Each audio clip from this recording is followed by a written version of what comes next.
Greetings and salutations, friends, and welcome back to more Warhammer 40k lore, where today we are talking about the Abyssal Crusade, an event that took place in the 321st year of the 37th millennium, when 30 Space Marine chapters invaded the Eye of Terror. Now, I admit this might sound like a very bad idea, a colossally bad idea, in fact, and by and large it is, but I posit that the very bedrock of the Imperium is bad ideas. Relying on armies of space marines, the very creatures that brought the Imperium to its knees in the first place, is a bad idea. Relying on a man who's been de facto dead for 1,000 years to keep your space lanes open is a bad idea. And trusting ultimate authority for an empire of 1,000,000 worlds to 12 greedy bureaucrats is a bad idea. And yet, it's worked out fairly well so far. And so in that context, tossing 30,000 space marines into hell seems like a far more reasonable decision, doesn't it? Though it may or may not have been quite such a reasoned decision after all. But we're getting ahead of ourselves, spoilers and all. The history of the Abyssal Crusade, you see, started quite a long while before its actual launch. 300 years before, in fact, during an age that is now commonly referred to as the Age of Redemption, a fitting name considering it followed the equally aptly named Age of Apostasy, when one of aforementioned greedy bureaucrats, Gog-Vandir, seized command over a sizable portion of the Empire and declared himself to be, in effect, the Imperium. This was unfortunate for a whole host of reasons, not least of all the fact that Gog-Vandir was barking mad, and led to an enormous civil war within the Imperium, which eventually saw the Palace of Terror besieged yet again, but this time by loyalist legions attempting to break in to depose the mad Vandir, who was eventually dethroned by his own bodyguards, the then Daughters of the Emperor, or Sisters of Battle, as they would later become known. But even with the war ended, with the death of the mad lord of the administratum and the ecclesiarchy both, that did not mean that peace could easily return to the Imperium. The Age of Apostasy had, of course, been a period of enormous religious upheaval, where Gog-Vandir had claimed himself to be the one true representative of the God Emperor, and his word had been law across the Imperium for a long time. Righting all the countless crimes against humanity that he had committed would be a long and painful process, and purging his obviously heretical and misguided doctrine from the Imperium, another equally lengthy and painful exercise. But necessary it was, and a great deal of it was carried out under the watchful eyes of the hero Sebastian Thor, the man who founded the Confederation of Light and led the fight against Gog-Vandir. Although he was resistant to the idea at first, the ecclesiarchy demanded that he become its next leader, and after several concessions on their part, he accepted the position of the 292nd ecclesiarch, a position in which he would serve the Imperium and lead much of the cleansing and reorganization of the Imperium and the ecclesiarchy most of all, until he died at the age of 112 on the holy homeworld of Terra. But it is ever the curse of great men to die with their ambitions unfulfilled. So too was the case with Sebastian Thor. He had completed much of the work to reorganize the Imperium, but had focused mainly on the ecclesiarchy, who would now carry his torch of redemption further into the galaxy. A torch they wielded with perhaps a bit more fervor than Thor had hoped for, as the Imperium began a cleansing of itself, a hunt for heretics, disbelievers, and traitors on a scale not seen since the great scouring after the defeat of the arch-traitor Horus Lupercal. Billions of heretics and traitors were marched to pyres across the Imperium, their mortal bodies burned and cleansed of sin, their eternal soul sent screaming into the warp to experience the tender mercies of their masters or the mercy of the God Emperor, depending largely on the piety of the priest holding the torch. It must also be admitted that for some of the cardinals and the priests carrying out their duties, their passions may have gotten the better of them. It became somewhat of a competition to see who could send the most heretics to the pyre. And it is, therefore, conceivable that a few innocents might have found themselves amongst the thronging hordes of traitors awaiting judgment.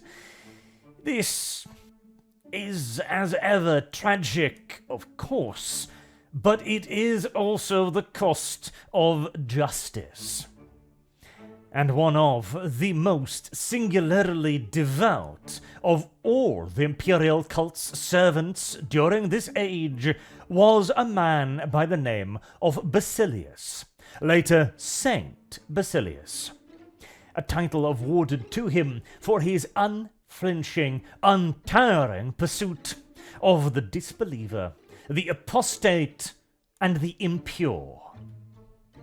This last sin was of particular importance to Saint Basilius, who was of the opinion that the Imperium had only fallen into the age of apostasy in the first place due to its dire lack in purity.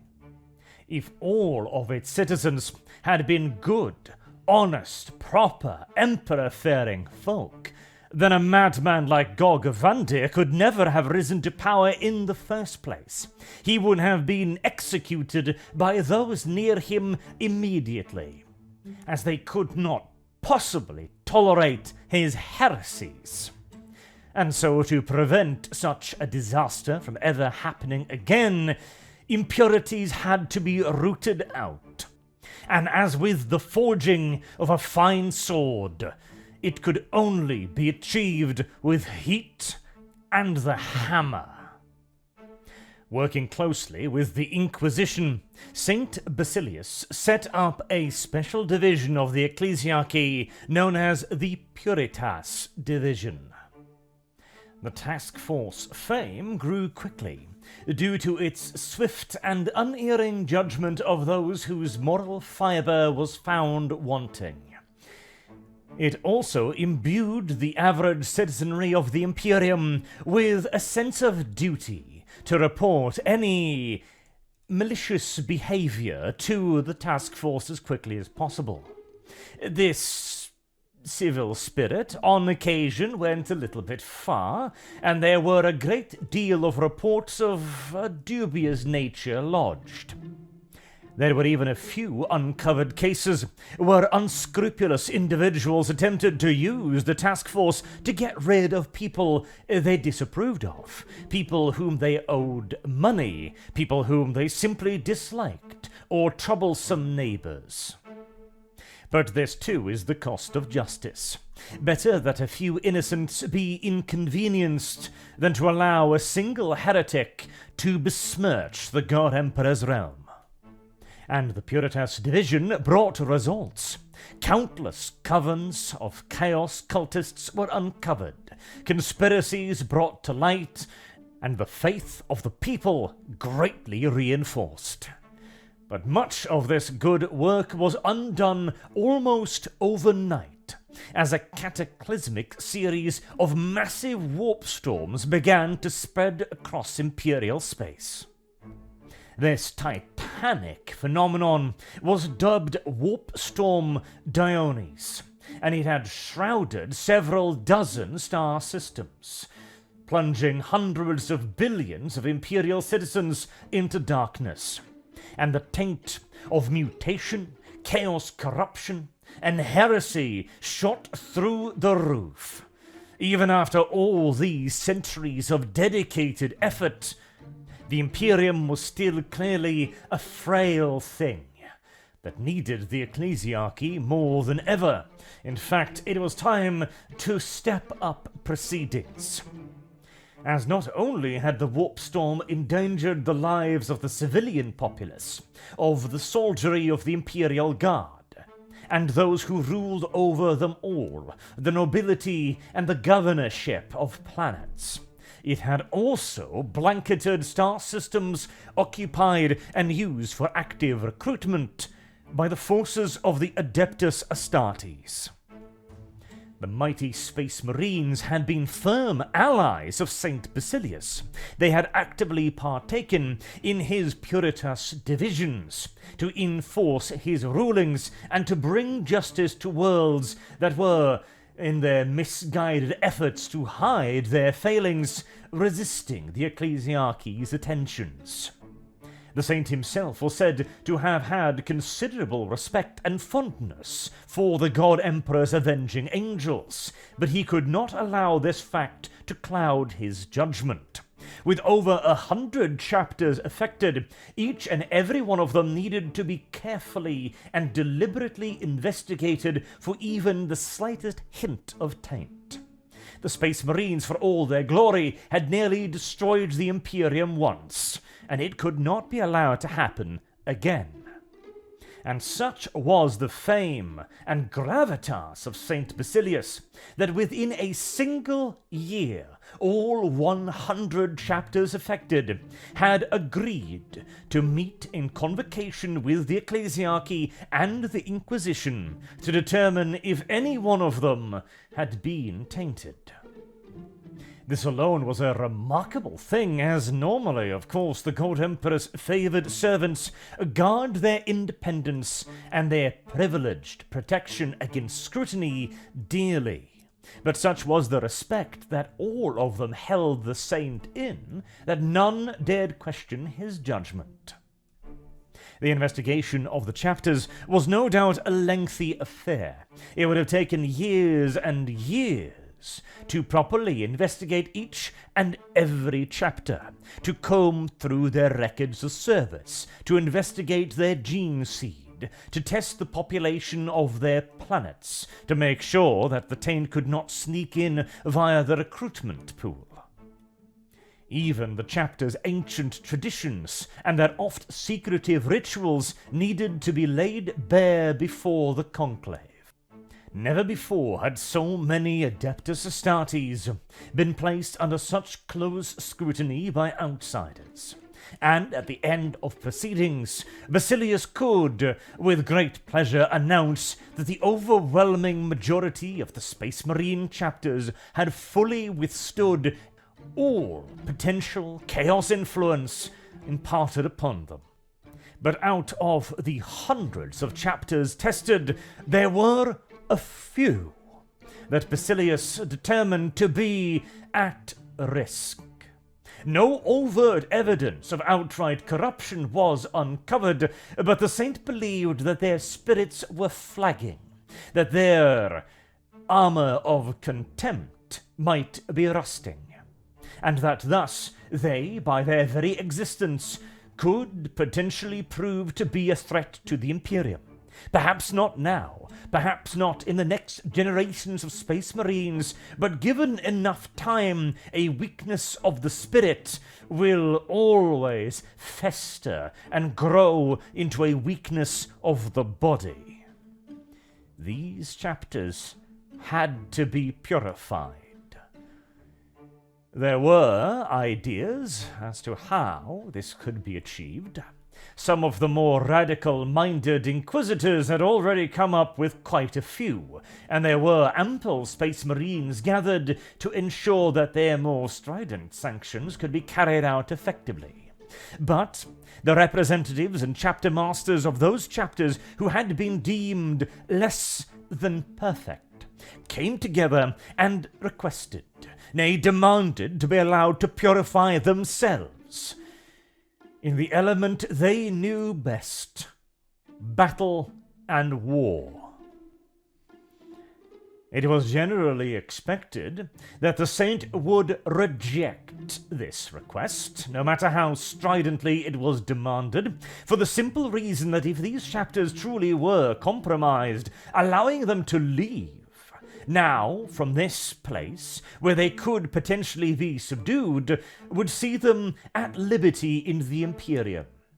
They might simply disobey any orders given. They might defect, disband, or worse yet, turn to chaos, now that their weakness was exposed. After all, what did they have to lose? But to many surprise, Saint Basilius declared that he would allow the chapters to undertake a penitent crusade. Remarkably generous for a man who had developed a harsh reputation over the years, but that impression only lasted until the target of the penitent crusade was announced. The realm of the enemy, the Eye of Terror. For if these chapters were to truly prove themselves, they needed to expose themselves to the worst that the arch-enemy had to offer. Subduing a few pitiful rebel worlds on the fringes would not do. Chasing down a few warbands or annihilating a few cults would simply not serve as a test.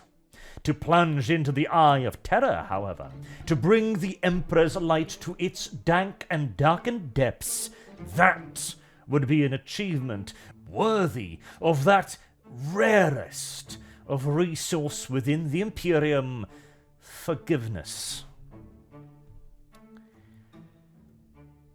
Their request granted, albeit not in the way they had anticipated. Usually, chapters that have been found wanting are indeed sentenced to conduct penitent crusades, but they are usually left up to the chapter's own discretion as to where they wish to go, what enemy they wish to pursue. The ban on recruitment and reinforcement of any new battle brothers, along with the obvious, expected need for the chapter to throw itself into the fiercest fighting available, is usually considered more than ample punishment. And if the chapter emerges still intact from their penitent crusade, then clearly the God Emperor has smiled upon them.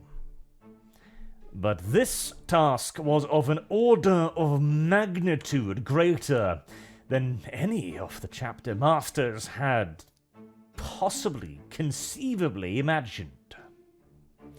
The leaders of the 30 chapters, now referring to themselves collectively as the Judged, came together to plan their crusade, realizing that the odds of survival were heavily stacked against them. They would bring along their chaplains, they would bring along their librarians, and they would guard their souls as well they could, as they marshalled their resources and prepared to plunge into the Eye of Terror as a unified force. And there was little to no dissent. Even the most independent-minded of chapter masters understood that their only hope of surviving in the Eye of Terror was to use their numbers. Judged they may be, but they were still up to 30,000 battle brothers, commanding dozens of battle barges and dozens upon dozens of strike cruisers.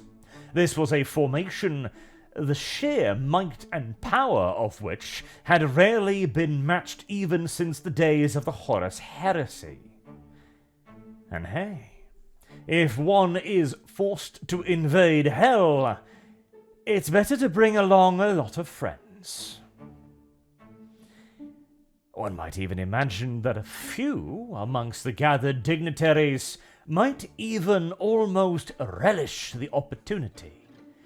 For 30,000 space marines, that is an army surely to shake the cosmos. There were others who knew better, but probably held their tongues. No reason to disabuse the few optimists amongst them of their illusions just yet. Beyond agreeing, however, to enter the Eye as a unified force, the strategic planning stage of the conference was necessarily brief, as despite the fact that gathered in this one room was thousands of years of combat experience, not a single one of the officers had any real clue as to what would await them in the Eye. The only thing they knew was that it wasn't going to be good. The Judged gathered their fleets and began their journey towards the Cadian Gates, where they would pass the bastions of Cadia and head into the Eye in the last few days of the 321st year of the 37th millennium. As for what exactly transpired within the Eye, very little is known for absolutely certain beyond the first few hours of the expedition. As within 50 minutes of the Judged fleet slipping from the solid, reassuring reality of our material universe and into the half-formed, tempestuous-like reality of the near warp of the Eye, the Judged fleet was set upon by a titanic Chaos Warfleet.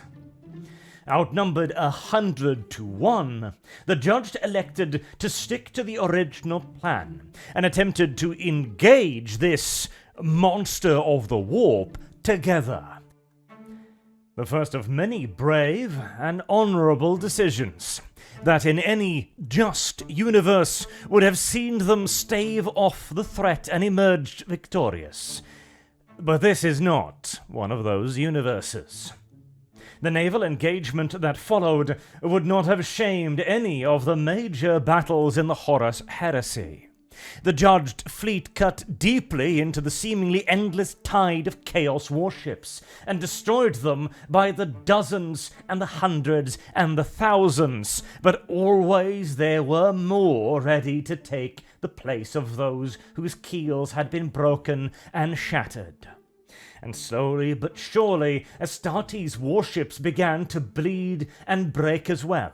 As lions surrounded by hyenas, they were dragged down and obliterated one by one.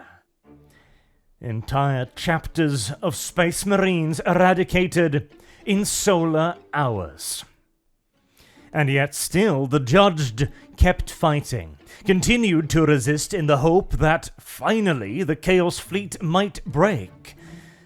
But the gathered host of the adeptus Astartes would need to learn one brutal lesson above and before all others here in the Eye.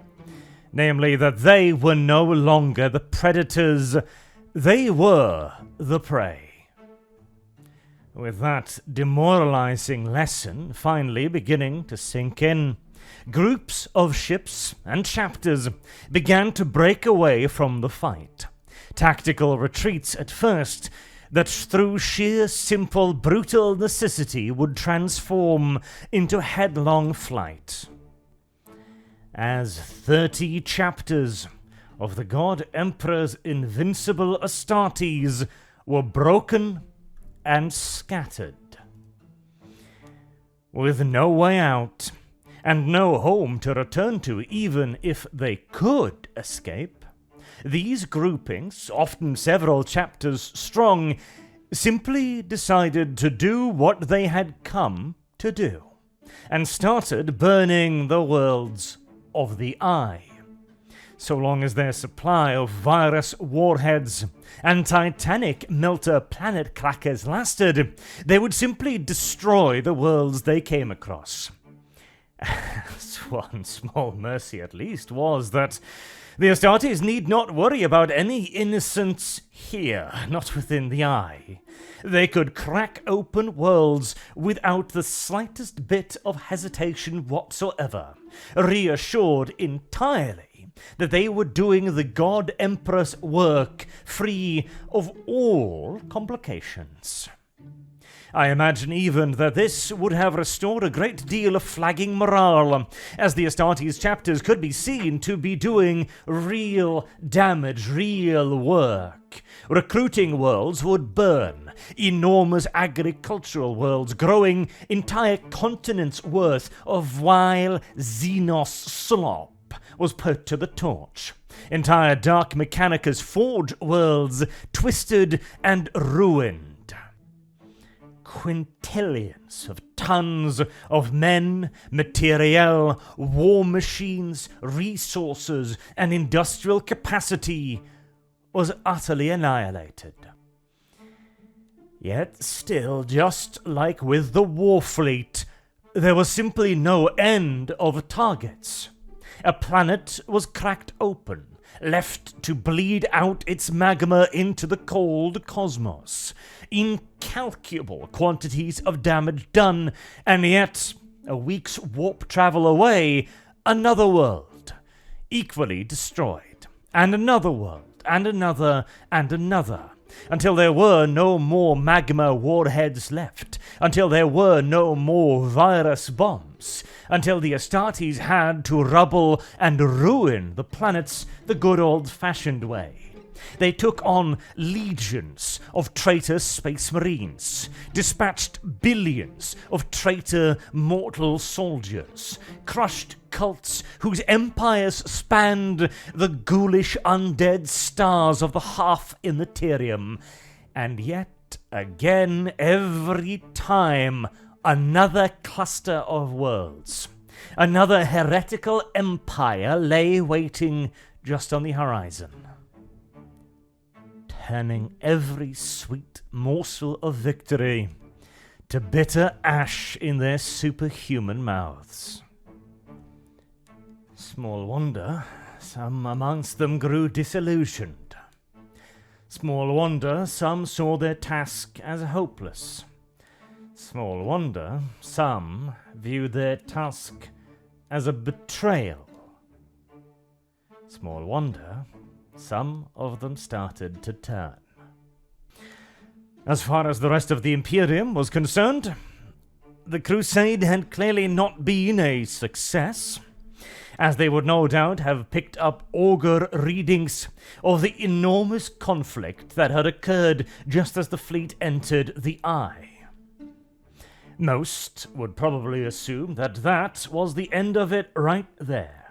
That the judged had immediately met resistance on such a scale that they had simply been defeated outright, and died to a man, proving their innocence, and tearing down as many enemies of the Imperium as they possibly could in doing so. But 800 years after the judged disappeared past the Cadian gates, a small grouping of ragged, barely functional, battle-battered ships re-emerged from the Eye. Battlefleet Cadia immediately leapt to high alert, expecting an invading Chaos warfleet, albeit a pitiful one, a small one, and one broadcasting Imperial recognition codes. Dated ones, mind you, but still of a recognizable pattern. No matter, Chaos forces had certainly attempted such ruses in the past. The battle fleets of the Cadian system would have been dispatched to deal with the threat, except if this was a ruse, it was a damnably convincing one. The warships themselves did not appear corrupted. The voices that emerged over long-range voxers were praising the Emperor for their deliverance. And most perturbing of all was that after being passed through the data scrubbers, the codes that came back were marked as in use by lost astartes chapters, recorded to have entered the Eye of Terror on a penitent crusade nearly a millennia ago. Your average shipmaster would have simply concluded that this was some particularly elaborate trick, and opened fire regardless. But whomever was in command of the Cadian war fleets that day was clearly of the inquisitive and risk-taking sort, as the survivors, as they did indeed prove out to be, were not immediately annihilated by the massed defensive batteries of Battlefleet Cadia. The events that transpired next must be viewed in the light of myth rather than historical reality, as the events all seem far too unlikely to have happened, at the very least in the way that they are recorded as having happened. Apparently, according to the near-mythical result of the Crusade, the surviving group that had emerged from the Eye was the chapter The Vorpal Swords. Amongst their number, they had several other surviving battle brothers from other chapters, but the Vorpal Swords were the only ones that had survived, with some resemblance of a command structure still intact.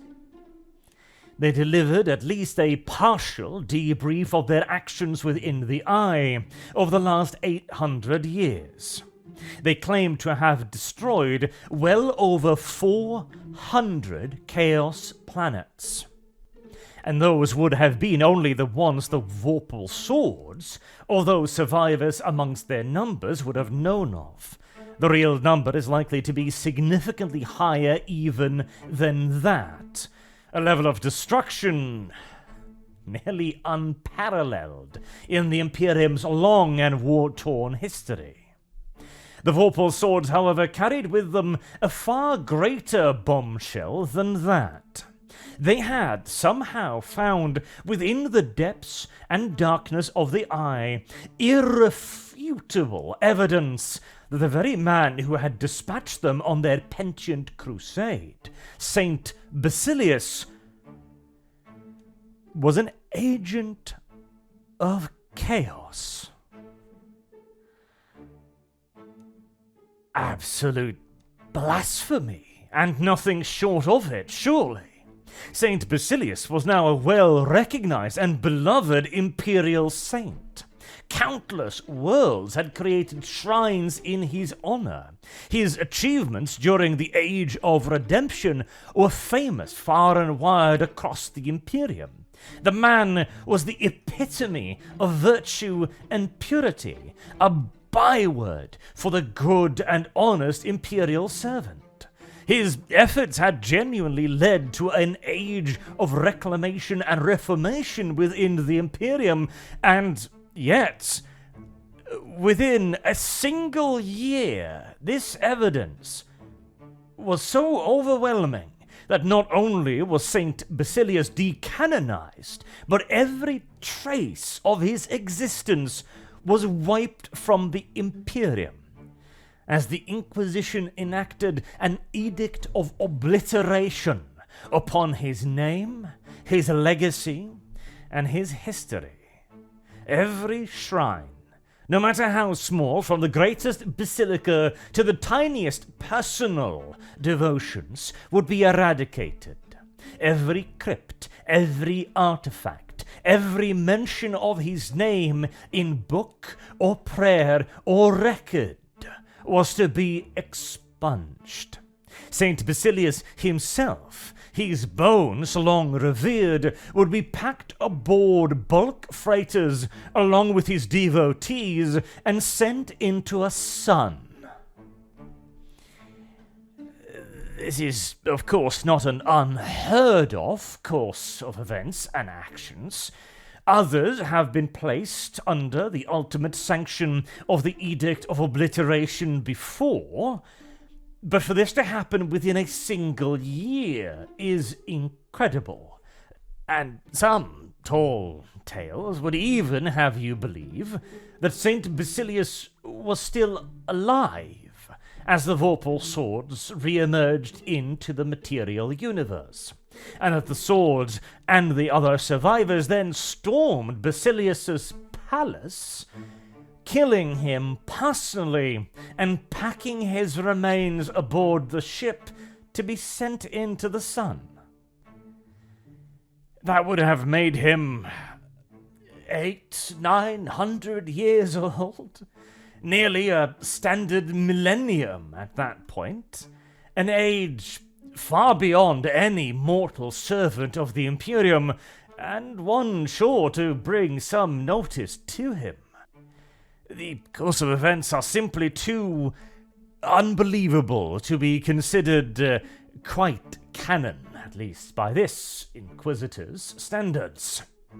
What instead, in all due likelihood, happened was that the Vorpal swords did return. This, at least, seems to be an undeniable fact, as records of their continued existence can be found all the way up into the 41st millennium. This also means that they were cleared of any suspicion levied against them, and as a chapter emerging from the Eye of Terror, there would most assuredly have been suspicion. In fact, the single-year timeline from their re-emergence to the decanonization of Saint Basilius makes no sense, as I can guarantee you even the most casual and lackadaisical of Inquisitors would have spent a good decade investigating such a chapter for the tiniest speck of taint, and probably still not believing it possible that they could have emerged untainted. So that, at least, the existence and the re-emergence of the Vorpal swords appears to be a fact. Of course, there is the possibility that later reported sightings of the chapter could be misidentifications. Astartes in green, of course, is hardly a rarity. It is even possible that another chapter in a later founding could have taken up the mantle, but this seems exceptionally unlikely considering the Vorpal swords' history. The simple explanation seems the best, despite the near absurdity of a chapter existing within the Eye for nearly a millennia emerging untainted. Though it does bear mentioning that time flows differently within the Eye. The Vorpal swords may only have been in there for decades or a century or two, rather than the full duration. Having thus established that the return of the Vorpal swords is likely, we must consider the evidence. Whatever evidence they brought with them out of the Eye would similarly have been placed under enormously close scrutiny, as of course the decanonization of a saint is an enormous commitment on behalf of the Imperium. The Imperial cult is built on personas just like this, and to have one of them turn out to not only be false, but a traitor, is devastating to the faith of the Imperium, which is why he was of course not officially denounced, but rather his very name and existence was stricken from history. Whatever piece of information the Vorpal swords had brought with them must have been equally impeccable and undeniable as the swords themselves. And as for the swords storming the saint's palace, this is almost certainly hyperbole, meant as a literary flourish rather than as an actual record of history. As even if the Vorpal swords would have been excused of any and all wrongdoings, there is no way on holy terror the God Emperor's Inquisition would have left the apprehension and execution of someone as unfathomably dangerous as a Chaos Saint up to a chapter of the Adeptus Astartes recently emerged from the Eye of Terror.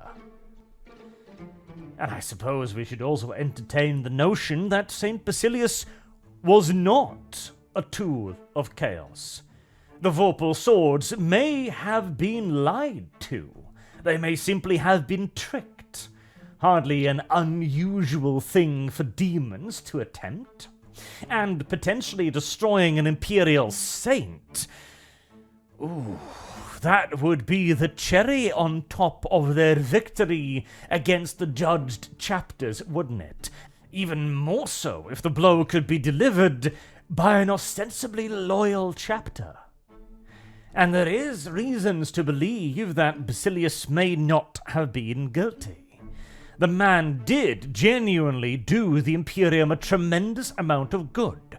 The Age of Redemption was not merely a lengthy period of mad persecution across the Imperium. It was a necessary cleansing that left the Imperium stronger in faith after its completion.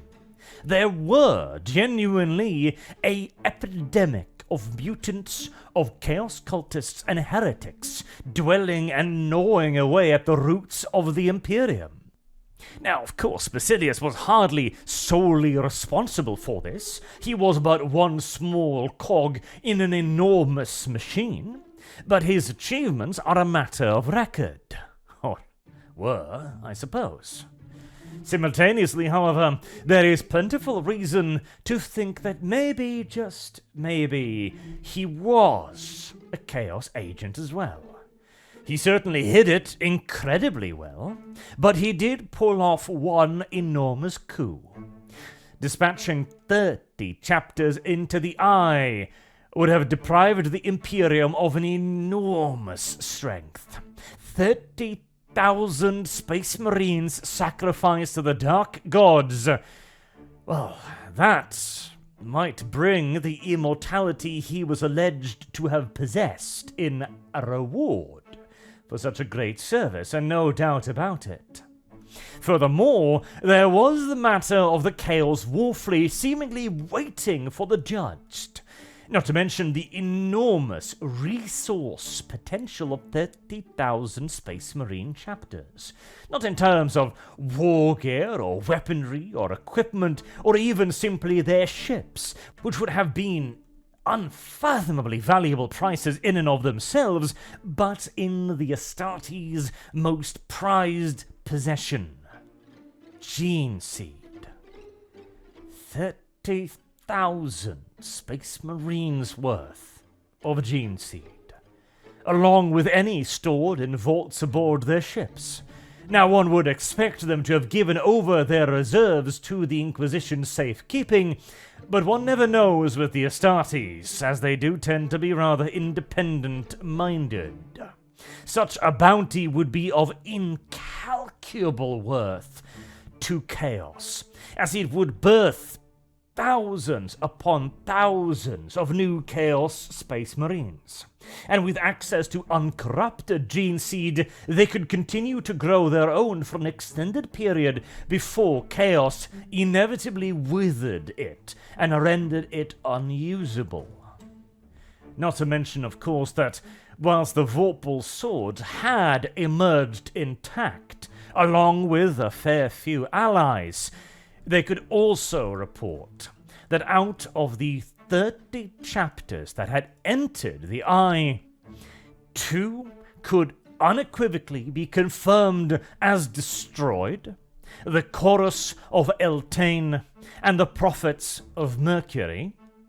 A third was almost certainly destroyed, and even if it was not, its loyalty would be in question. And the fate of the Vorpal swords, of course, is well known.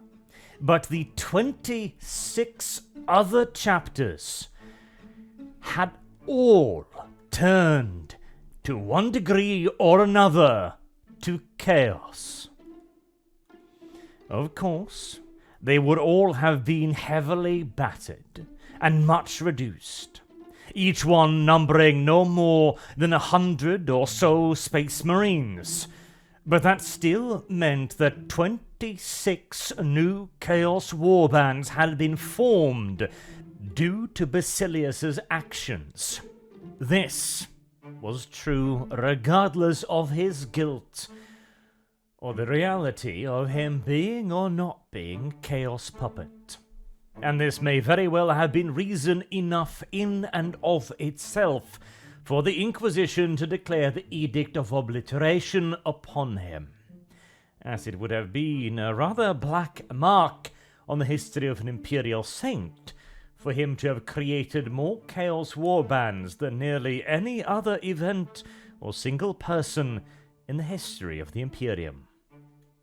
And so ends our tale of the Abyssal Crusade. Not, mind you, the first time the Imperium has invaded the Eye of Terror, nor the last either. In fact, there are even certain forces within the Imperium that probe the Eye relatively regularly. But that will be a tale for another time. Until then, I have been Arch. Thank you very much for listening, and I hope to see you all again soon. Have a good day.